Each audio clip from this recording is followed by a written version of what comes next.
Jesus is the true king because he's a righteous king, a righteous judge. That means he's right with God. He does not do things on his own. Although Jesus is God, he's part of the Trinity.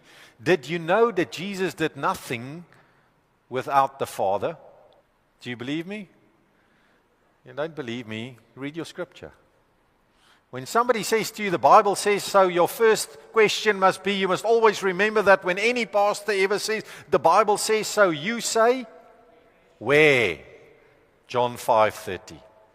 By myself, Jesus said, I can do nothing. I judge only as I hear, and my judgment is just, for I seek not to please myself, but him who sent me.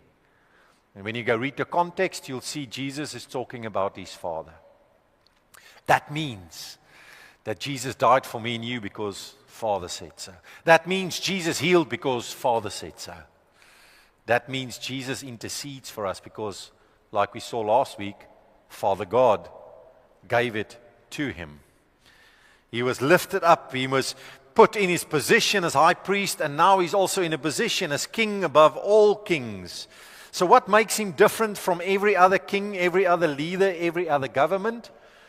Jesus is faithful to his Father.